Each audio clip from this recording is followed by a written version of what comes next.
దౌర్జన్యం ప్రదర్శించారు. తమకు పరిహారం అందలేదంటూ వరద బాధితులంతా రోడ్డెక్కారు. పరిహారం లెక్కల్లో అధికారులు గోల్మాల్ చేశారని మండిపడ్డారు. తాము రెడ్ జోన్ లో ఉన్నా లేమని అధికారులు చెప్తున్నారని ఆవేదన వ్యక్తం చేశారు. వరద బాధితులంతా ఒక్కసారిగా రోడ్డు మీదకు రావడంతో ఉద్రిక్త పరిస్థితులు తలెత్తాయి.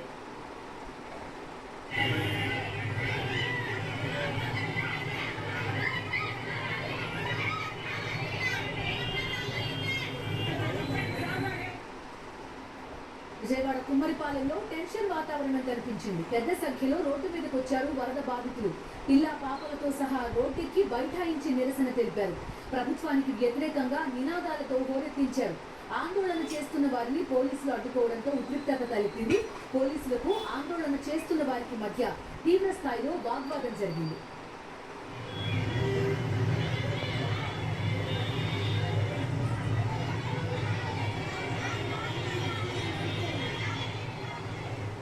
ఉదయం విజయవాడ ఆర్ఆర్పేటలో వరద బాధితులు ఆందోళన చేపట్టగా సాయంత్రం కుమ్మరిపాలెంలో రోడ్డెక్కారు.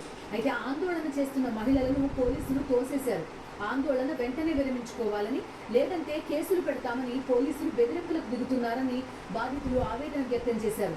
వరదతో తాము సర్వం కోల్పోయామని, ఆదుకోమంటే ప్రభుత్వం తప్పుడు లెక్కలు చెప్తోందని మండిపడ్డారు. వరద బాధితులు పోలీసులకు మధ్య తీవ్ర ఘర్షణ వాతావరణం కనిపించింది. పోలీసులకు వ్యతిరేకంగా వరద బాధితులు నినాదాలతో హోరెత్తించారు.